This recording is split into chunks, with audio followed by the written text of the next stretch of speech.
Shares and debenture वापस से बहुत इजी चैप्टर है, स्कोरिंग है क्योंकि इसमें लिमिटेड फॉर्मेट है, लिमिटेड जर्नल एंट्रीज है, मैक्सिमम इंफॉर्मेशन आपको क्वेश्चंस में दिया रहेगा, आपको सिर्फ वो फॉर्मेट को फॉलो करना है, ठीक है।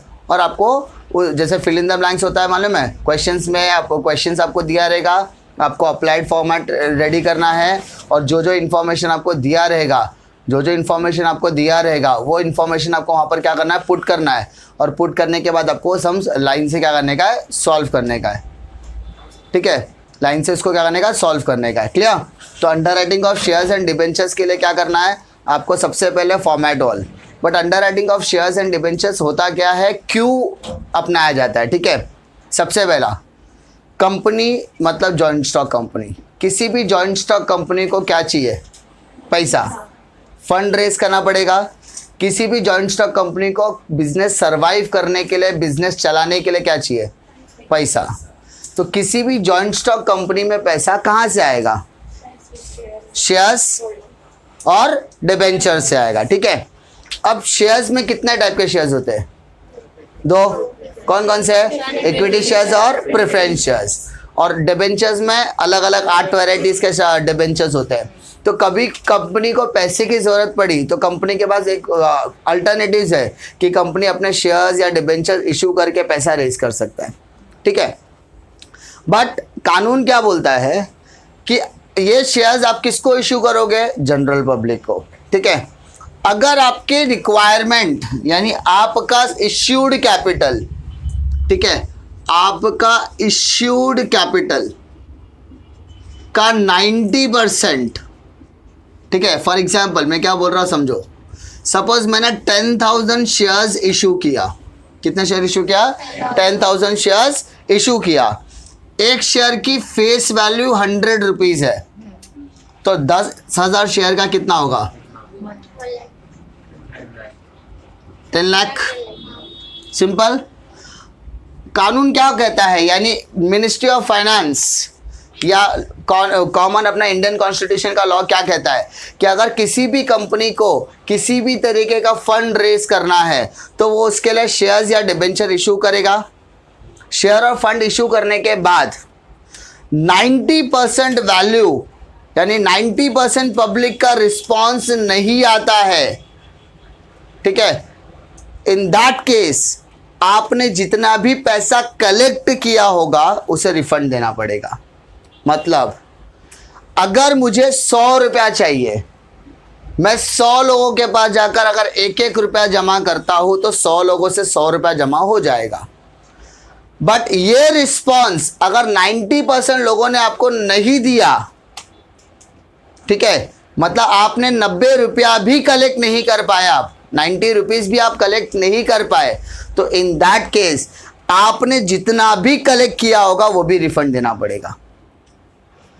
मतलब अगर कंपनी को 9 लाख रुपीस भी कलेक्शन नहीं हुआ, यानी कंपनी के 9 लाख रुपए के शेयर भी इशू नहीं हुए, तो कंपनी को जितने भी पैसे उनके पास जमा हुए वो भी रिफंड देना पड़ेगा। फॉर एग्जाम्पल, कंपनी 10,000 शेयर बेचने के लिए निकली है, ठीक है, किसी को 100 शेयर, किसी को 200 शेयर, ऐसा कर करके कंपनी ने टोटल 8,000 शेयर्स मार्केट में बेचे हैं। उनके स्टिपुलेटेड टाइम में, कुछ टाइम लिमिट होती है, वो उस लिमिट ऑफ टाइम में उन्होंने 8,000 शेयर्स बेचे हैं, जिस शेयर की कीमत 100 रुपया, यानी उन्होंने सिर्फ 8 लाख रुपया जमा किया है। लॉ क्या बोलता है, 90% आपका रिस्पॉन्स होना चाहिए। कितना परसेंट, 90%। अब रिस्पॉन्स देखकर लगता है 80% रिस्पॉन्स मिला है, यानी एक्सपेक्टेशन से कम मिला है रिस्पॉन्स, तो इन दैट केस कंपनी को ये 8 लाख रुपया भी रिफंड देना पड़ेगा। समझा, नॉर्मल कंडीशन, यानी जब कंपनी को सबसे ज़्यादा पैसे की ज़रूरत थी तो आए हुए ये 8 लाख रुपए भी लौटाने पड़ेंगे। तो कंपनी को पैसे की जब ज़रूरत होती है, मतलब कंपनी क्या है, लॉस मेकिंग है या उसको कोई प्रोजेक्ट्स आ रहा है तो उसमें पैसा इंपॉर्टेंट है, लेकिन अगर उनको वो भी पैसा नहीं मिलेगा तो वो भी कंपनी जो अपकमिंग प्रोजेक्ट्स में फेल हो जाएगी और लॉस हो जाएगी। लॉस मेकिंग कंपनी लिक्विडेट करनी पड़ती है। अब क्या करेगी, ये इंडियन लॉ कहता है। बट सेबी क्या कहता है कि अगर आपका 100% रिस्पॉन्स ही नहीं आया, सेबी कहता है, सेबी मतलब security and exchange board of India, जो इन्वेस्टर्स के प्रोटेक्शन में काम करता है, वो कहता है भाई साहब अगर आपने 10 लाख रुपए के शेयर इश्यू किए हैं तो आपका रिस्पॉन्स 100% आना चाहिए, वरना आपको पूरे पैसे लौटाने पड़ेंगे। सेबी कहता है 100% रिस्पॉन्स चाहिए, और वो लॉ क्या कहता है 90%। तो हम लोग जब शेयर्स एंड डिबेंचर्स की बात करते हैं तो we are talking about SEBI. अब सिंपल सी चीज़ है, कंपनी के मैं बोर्ड ऑफ डायरेक्टर्स हूँ, मैंने डिसाइड किया कि मैं क्या करूँगा, शेयर्स इशू कर रहा हूँ। मैंने 10,000 शेयर इशू किया, ठीक है, मैंने ए को अपॉइंट किया, बी को अपॉइंट किया, सी को अपॉइंट किया, डी को अपॉइंट किया, और मैंने कहा कि मुझे मेरे ये डिबेंचर्स या शेयर्स बेचो। क्या करो, बेचो, मुझे कैसे भी करके 10 लाख रुपया ला कर दो। अब बताओ, अगर आप एजेंट को अपॉइंट करोगे, एजेंट क्या करेगा, वो आपका प्रोडक्ट लेके निकलेगा, वो आपका शेयर्स लेके निकलेगा, वो आपके डिबेंचर लेकर निकलेगा, लोगों के पास जाएगा, लोगों को आपकी कंपनी के बारे में बताएगा, और कंपनी के बारे में बताने के बाद वो शेयर्स खरीदना है कि नहीं खरीदना है, वो कौन डिसाइड करेगा, जनरल पब्लिक डिसाइड करेगी, लोग डिसाइड करेंगे कि वो शेयर्स खरीदना है कि नहीं खरीदना है। कोई फोर्स कर सकता है क्या, नहीं। तो मेरा वो एजेंट अपॉइंट करने का इंटेंशन जो था कि मेरा सारा का सारा शेयर बिक जाना चाहिए, वो पॉसिबल होगा क्या, समटाइम पॉसिबल होगा, समटाइम पॉसिबल नहीं होगा। बदले में एजेंट क्या लेंगे, कमीशन। लेकिन क्या गारंटी है कि मेरे सारे के सारे शेयर सब्सक्राइब हो जाएंगे? इज इट एनी गारंटी कि मैं जो 10,000 शेयर मार्केट में इशू कर रहा हूं सबके सब बिक जाएंगे? कोई गारंटी है? अगर कोई गारंटी देने के लिए रेडी ही नहीं है तो क्या होगा, वो जो पैसा आया है वो भी आपको एज पर लॉ रिफंड देना पड़ेगा। तो यानी आपके हाथ में पैसा जो आया है वो आपके लिए एसेट भी हो सकता है और आपके लिए वो लायबिलिटी भी हो सकता है। अगर आपका 100% सब्सक्रिप्शन हुआ तो वो पैसा आपका हुआ, शेयर्स जनरल पब्लिक के हुए। लेकिन अगर आपका रिस्पांस 100% नहीं मिला तो जो पैसे आए हैं वो भी आपको रिफंड देने पड़ेंगे और शेयर्स रिटर्न लेने पड़ेंगे। तो ऐसी कंडीशन में अंडरराइटर आता है। कौन आता है? अंडरराइटर कौन होता है? Underwriter is like a agent. Underwriter क्या होता है? एक एजेंट जैसा ही होता है जो कमीशन के लिए काम करता है। ठीक है, इज लाइक अ एजेंट जो कमीशन के लिए काम करता है। बट एजेंट कभी भी किसी भी प्रोडक्ट को बेचने का गारंटी नहीं देता है, लेकिन underwriter gives a assurity. Assurity मतलब गारंटी देता है कि मैं कोशिश करूंगा आपके सारे शेयर्स बेचने की, लेकिन अगर कोई आपके शेयर्स नहीं खरीदेगा ना, मैं खरीदूंगा। ठीक है, तो ये गारंटी देता है, कंपनी को बोलता है कि अगर कोई आपके शेयर्स नहीं खरीदेगा ना तो मैं गारंटी देता हूं कि ये शेयर्स मैं खरीदूंगा। समझा? तो underwriter is a agent. Underwriter कौन होता है? एक एजेंट होता है जो कंपनी को कहता है कि मैं आपके बिहाफ में, मैं आपके लिए मार्केट में जाऊंगा, गली गली जाऊंगा, लोगों को समझाऊंगा, लोगों को शेयर्स बेचूंगा। ठीक है, बेचने के बाद तो पैसा क्या करूंगा? आपको ला कर दूंगा, और जितने शेयर्स बिक गए हैं उसका पैसा तो आपको मिलेगा, लेकिन जो शेयर्स नहीं बिके हैं उसका पैसा भी मैं आपको दूंगा।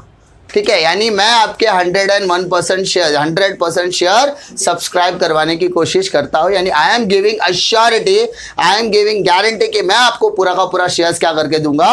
बेच के दूंगा।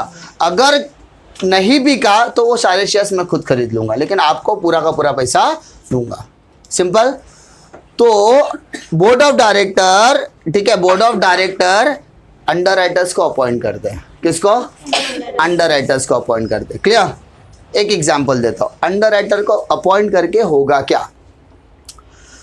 Reliance, Tata, Aditya Birla group of industries, ये सब बड़ी बड़ी कंपनियां जो जॉइंट स्टॉक कंपनी है, जो शेयर्स और डिबेंचर्स पे काम करती है। एग्जांपल दे रहा हूं, जो रिलायंस इंडस्ट्रीज को 500 करोड़ का एक बड़ा कॉन्ट्रैक्ट मिलने वाला है, जिसको कंप्लीट करने के लिए उनको 500 करोड़ 500 करोड़ रुपए की जरूरत है। कितना फंड रिक्वायर्ड है? 500 करोड़।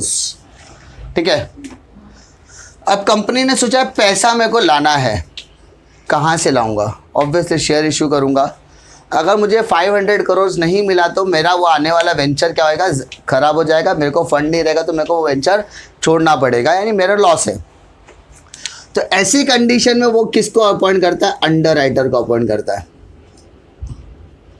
अंडर राइटर को अपॉइंट करता है। ठीक है। अब कहाँ से अपॉइंट करेगा, ये इंपॉर्टेंट है। क्या रिलायंस इंडस्ट्री सिर्फ एक ही जगह की इंडस्ट्री है क्या? नहीं, ऑल ओवर इंडिया में। तो क्या एक ही अंडर राइटर को अपॉइंट करेंगे क्या? नहीं। समझा? बहुत सारे अंडर राइटर भी अपॉइंट कर सकते हैं। तो वो 500 करोड़, सपोज उसने 5000 50,000 सपोज फॉर्म्स छापे और बोला कि जिनका बंदे को मेरे कंपनी में इंटरेस्टेड है वो क्या करेगा? पैसा लगाएगा। सिंपल। 50,000 करोड़ या 1 करोड़ जैसे भी इन लोग ने फॉर्म्स वगैरह दिए, बोले ठीक है आपको क्या करना है, आप मेरे शेयर्स बेच के लाने हैं बस। अब वो फॉर्म्स किसको देगा? ए को दे रहा है, बी को दे रहा है, सी को दे रहा है, डी को दे रहा है। ठीक है। उसने 4 अंडर राइटर अपॉइंट किए। कितने? 4 अंडर राइटर। उसने पूरे इंडिया को 4 पार्ट में डिवाइड किया। कितने पार्ट में? 4। ठीक है। उसने कहा नॉर्थ ईस्ट पार्ट आप संभालो, जम्मू कश्मीर का इसे आधा हिस्सा लेके पूरा ईस्ट वाला पार्ट आप संभालो। एक को बोला नॉर्थ से लेके वेस्ट तक का हिस्सा आप संभालो। एक को कहा आप वेस्ट से लेके साउथ तक का हिस्सा संभालो, और एक को कहा आप साउथ से लेके ईस्ट तक का, यानी पूरे इंडिया को उसने 4 पार्ट में डिवाइड किया। कि ए को बोला आप ये हिस्सा संभालो, बी को बोला ये एक हिस्सा आप संभालो, सी को बोला एक हिस्सा आप संभालो, डी को बोला एक हिस्सा आप संभालो। ठीक है। एक एग्जांपल देता हूँ। सपोज ये मेरा शेयर्स है। ठीक है। दिखने में शेयर सब ऐसे ही दिख रहा है, सेम शेयर्स है, सेम डिबेंचर है, क्योंकि मैं फॉर्म तो एक ही बार छापने वाला हूँ, 10 बार छापूंगा नहीं। ये मेरा फॉर्म है। मैंने ए को भी फॉर्म दिया, बी को भी फॉर्म दिया, सी को भी फॉर्म दिया, डी को भी फॉर्म दिया, सबको एक ही फॉर्म दिया। मेरे को मालूम कैसे पड़ेगा कि किसका कौन सा फॉर्म है? कैसे मालूम पड़ेगा? ये एक है ना, मालूम पड़ रहा है।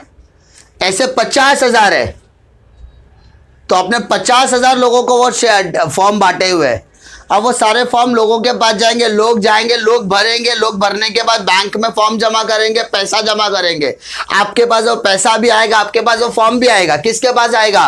वो आएगा कंपनी के पास। तो कंपनी को कैसे मालूम पड़ेगा कि किसका कौन अंडर राइटर है?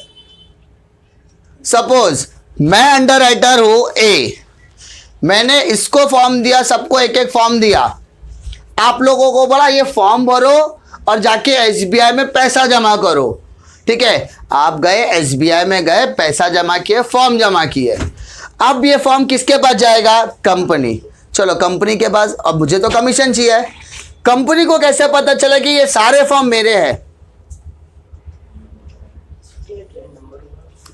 कैसे मालूम पड़ेगा? कंपनी को कैसे पता चलेगा कि इस सारे फॉर्म को बांटने वाला मैं हूं? इन सारे लोगों को फॉर्म बांटकर मोटिवेट करके उनसे पैसा भरवाने का काम मैंने किया है। यही लोग हैं जिनको मैंने पकड़ पकड़ के एसबीआई लेकर आया है, फॉर्म जमा करवाया है, पैसा जमा कराया है, और वो फॉर्म आगे कंपनी के पास। तो कंपनी को कैसे पता चला कि कितने लोगों का आप डिबेंचर, कितने लोगों का आप कमीशन देना है, कितने लोगों का कमीशन ए को मिलेगा, कितने लोगों को कमीशन बी का मिलेगा? ठीक है। कंपनी को कैसे मालूम पड़ेगा कि वो फॉर्म किसका है, कौन से अंडर राइटर ने किसको फॉर्म दिया है? तो उन लोग क्या करते हैं, उस फॉर्म के ऊपर मार्किंग करते हैं। क्या करते हैं? मार्किंग। समझा क्या? ये बुक मेरा है, कैसे मालूम पड़ेगा? जब उसके अंदर मेरा नाम होगा। ठीक है। फॉर एग्जाम्पल मैंने ये शेयर्स बेचा तो मैं उसके ऊपर मेरा स्टैम्प मारूंगा तो वो मेरा है। अब वो किधर भी जाने दो, इंडिया के किसी भी कोने में जाने दो, स्टैम्प देख के तुरंत मालूम पड़ेगा कि वो किधर से आया है। सिंपल। वैसे ही हर एप्लीकेशन पर, एप्लीकेशन क्या होता है बेटा, जितने नंबर ऑफ शेयर्स के लिए आप अप्लाई कर रहे हो, यानी आप लोगों को मैंने पैसा दो तो पैसे के लिए आप एप्लीकेशन भरोगे, तो जितने एप्लीकेशन में मार्किंग स्टैम्प होगा, अंडर राइटर का नाम नंबर मेंशन होगा, वो मार्किंग होगा। तो उस हिसाब से फॉर्म कलेक्ट करने के बाद, ऑल ओवर इंडिया के फॉर्म कलेक्ट करने के बाद कंपनी उन फॉर्म को सेग्रीगेट करती है अंडर राइटर्स में। मतलब ए का फॉर्म एक साइड, बी का फॉर्म इधर, सी का फॉर्म इधर, डी का फॉर्म उधर, ठीक है। चारों का फॉर्म क्या होता है, सेग्रीगेट होता है on the basis of marking. Marking करते मतलब सब अलग करते समय कुछ ऐसा पाया गया कि कंपनी ने 5000 शेयर्स के फॉर्म के लिए 1000 फॉर्म ए को दिए थे, 1000 फॉर्म बी को दिए थे, 1000 फॉर्म सी को दिए थे, 1000 फॉर्म डी को दिए थे और 1000 फॉर्म खुद रखे थे। अब बता, 5000 फॉर्म छापे थे, 1000 form A B C D और 1000 फॉर्म खुद, ठीक है। अब कमीशन का बात आएगा तो पूरा 5000 पे देंगे क्या? नहीं। अरे समझ में आ रहा है मैं क्या बोल रहा हूं? आपको 1000 फॉर्म मिला है, इसको 1000 फॉर्म मिला है, 1000 फॉर्म 4 लोग को मिला है, ठीक है, सिंपल। अब आपने वो फॉर्म क्या किया, लोगों के पास बांटा है, उनको समझाया है। उन लोगों में से कुछ लोग कुछ लोग आपकी कंपनी में पैसा लगाएंगे, कुछ लोग आपके कंपनी में पैसा नहीं लगाएंगे। जरूरी है कि सबके सब लगाए? सबके सब पैसा लगाए जरूरी है क्या? नहीं ना। तो क्या होगा इन दैट कंडीशन, क्या होगा? ठीक है, समझ में आ रहा है? एक और सिंपल एग्जांपल देता हूं।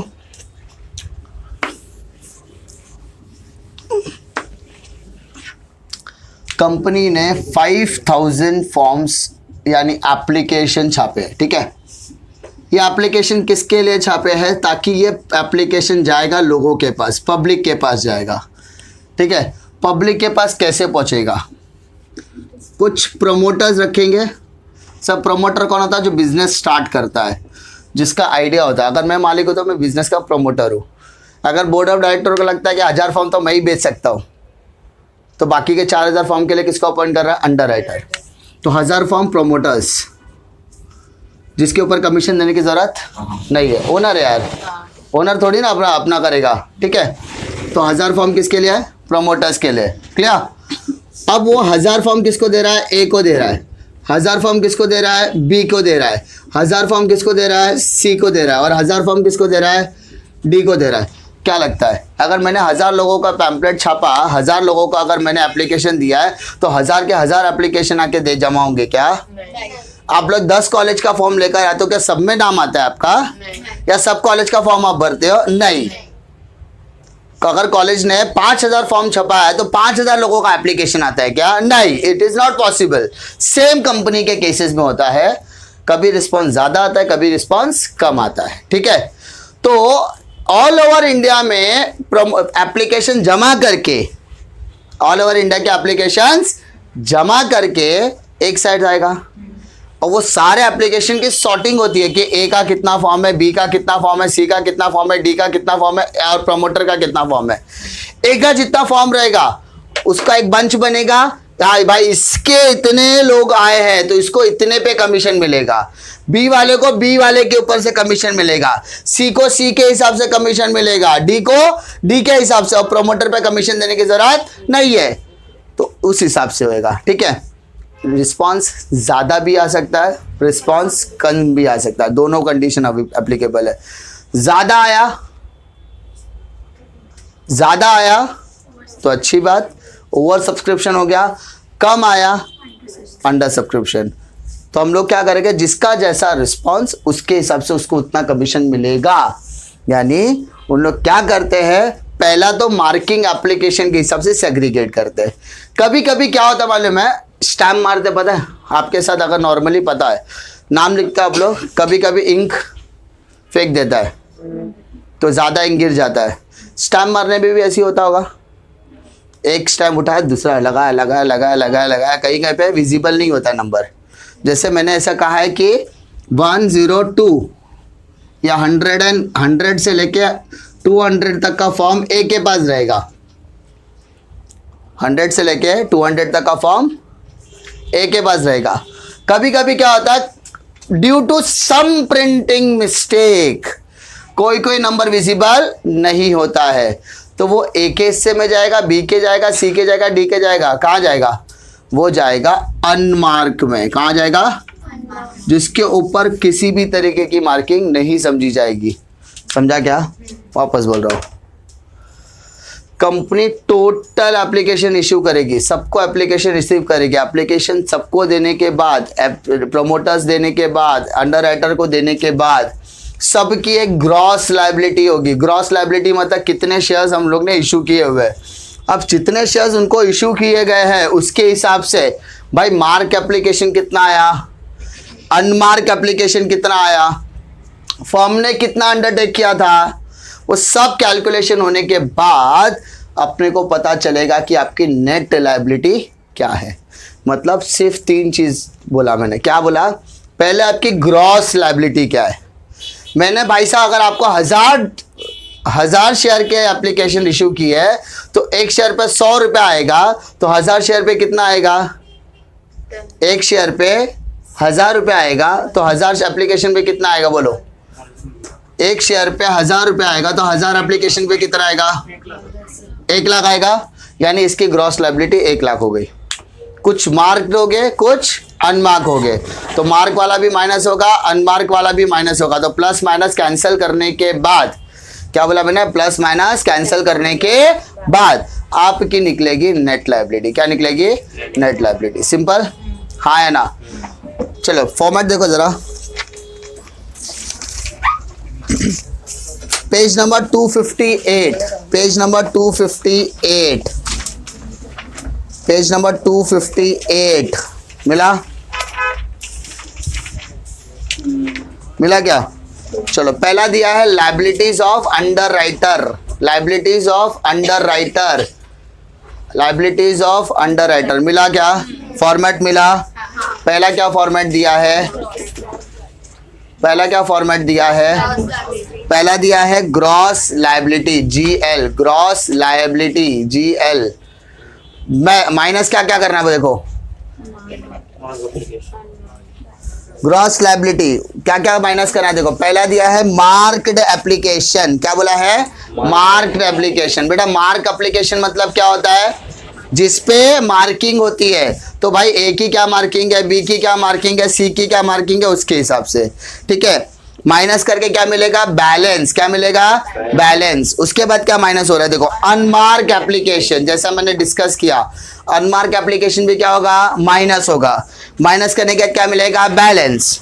अब बैलेंस के बाद क्या माइनस होगा? Firms under writing. क्या माइनस होगा? Firms under writing. अंडरलाइन करो, फर्म्स अंडर राइटिंग। ठीक है सर, फर्म्स अंडर राइटिंग क्या होता है? फर्म्स अंडर राइटिंग क्या होता है?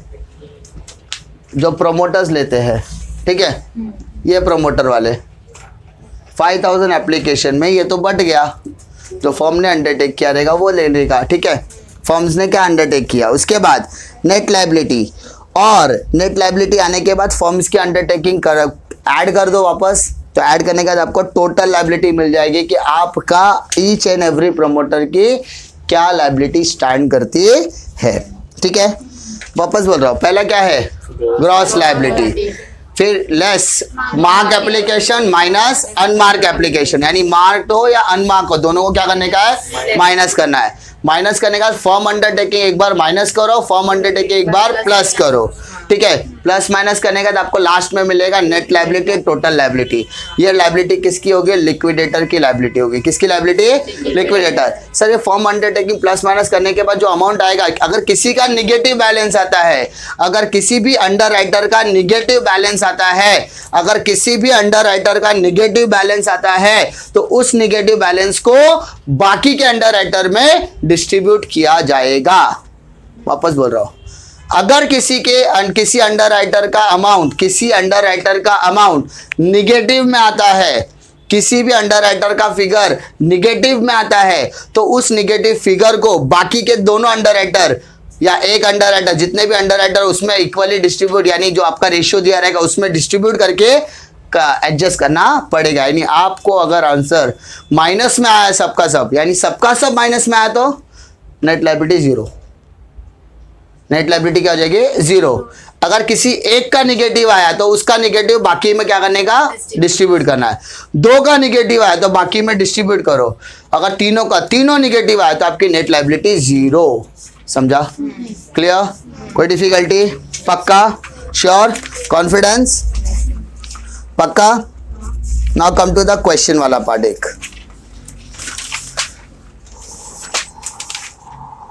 मिला क्या? क्वेश्चन नंबर बेटा 11 देखो बेटा, 11 question number 11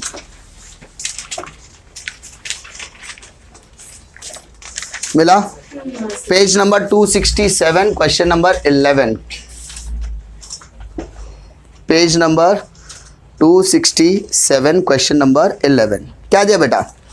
Albert limited issued, क्या दिया है?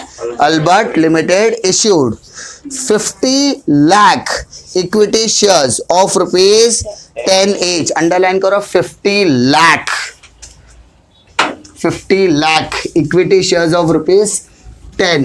तो 50 लाख इंटू 10 कितना होता है? 5 crore, 5 crore. The whole issue was underwrited by A, B and सी।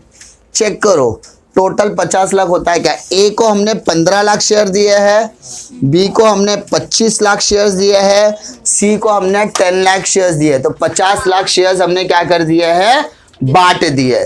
तो ये आपकी हो गई ग्रॉस लायबिलिटी। क्या हो गई आपकी? Gross liability. सिंपल, हाँ ना भाई? मैंने दे दिया, अभी जो दे दिया वो उनसे लेना भी है मेरे को। तो ग्रॉस लायबिलिटी आपकी कितनी हो गई? 15 लाख, 20 लाख और 25 लाख और 10 lakh. Application were received for 48 lakh 50,000 shares, of which mark application were as follows। कुछ मतलब टोटल हमको 48 लाख 50,000 एप्लीकेशन आई है और उसका वो सारे की सारी मार्क है कि अनमार्क है? मार्क। तो मार्क वाला क्या करेंगे? माइनस। ठीक है, 12 लाख 25 लाख और 8 लाख 50,000। सिंपल। अब कैलकुलेटर पे जरा तीनों को ऐड करो बेटा।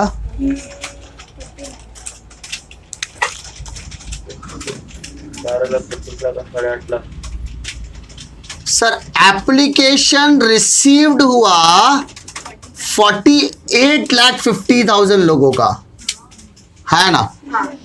लेकिन क्वेश्चन में ए, बी और सी जब तीनों का टोटल हुआ तो पता चला कि उसका टोटल सिर्फ है 45 लाख 50,000 का।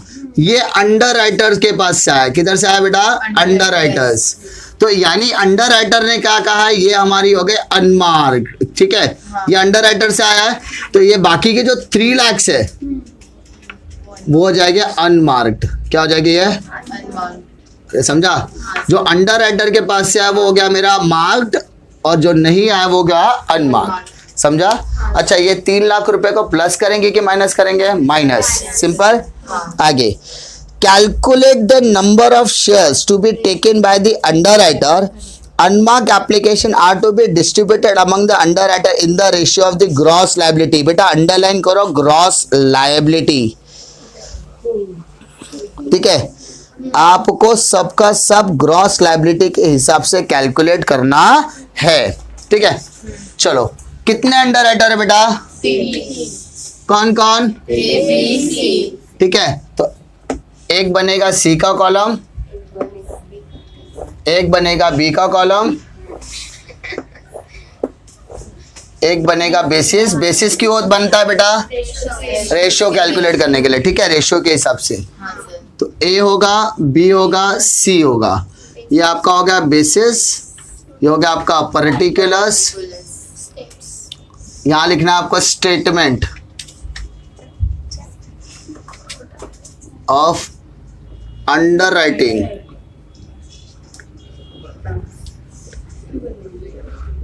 Of shares.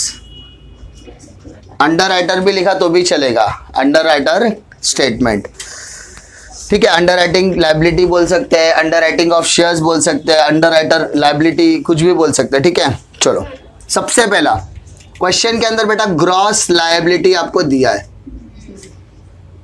कितना दिया है? 50 लाख।